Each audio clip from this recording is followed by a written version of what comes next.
I crossed the graduation stage alone while my parents threw a Super Bowl party. I cried in the parking lot, then bought a one-way ticket that completely changed my life forever. I crossed the graduation stage alone, my name echoing into a room packed with families that weren't mine.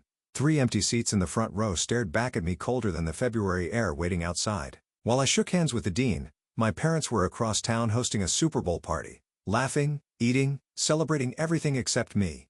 I held it together until I reached the parking lot, diploma slipping in my hands. That was the moment something inside me broke and something else finally woke up. I didn't know it yet, but the next choice I made would change my life forever. My name is Annabelle Rowan, and the morning of my graduation began with the kind of hope I should have known better than to hold. I woke before my alarm, nerves buzzing under my skin, the cheap fabric of my rented gown hanging from the closet door like a promise I had earned inch by inch. 6 years of night lectures, early shifts, and quiet sacrifices had led me to that moment. I brewed coffee in the dark, breathing in the warmth, letting myself imagine just for a second that maybe today my family would meet me halfway. I wasn't naive enough to expect a parade. I just pictured my mother's soft smile in the audience, my father lifting a hand in that casual wave of his, my brother pretending he wasn't bored, ordinary things other families took for granted, tiny gestures that would have told me you matter to us, we see you. The house was quiet while I got ready, slipping into the only pair of heels I owned, the ones I'd bought secondhand for job interviews. I checked my phone more times than I'll admit, waiting for a message saying they were on the way or asking where to park. Nothing came.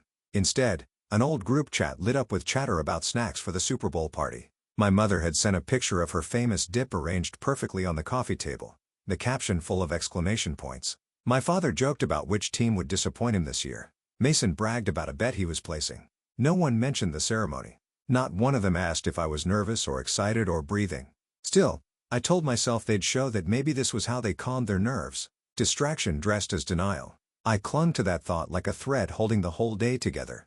At the auditorium, families flooded the entrance in bursts of color bouquets, balloons, kids darting between legs while proud parents tried to wrangle them into pictures. My row was near the front, and the ushers had placed 3 seats aside with my last name printed neatly on the backs. It felt surreal seeing them there, reserved for people I had spent years trying to make proud.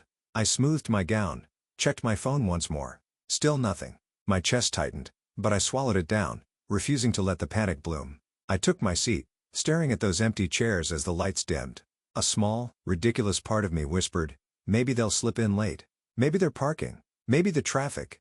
But just then, another picture from the living room pinged onto my screen. The TV blaring pre-game commentary. My father's hand holding up a beer in the corner of the frame. Mason's laughter frozen mid-motion.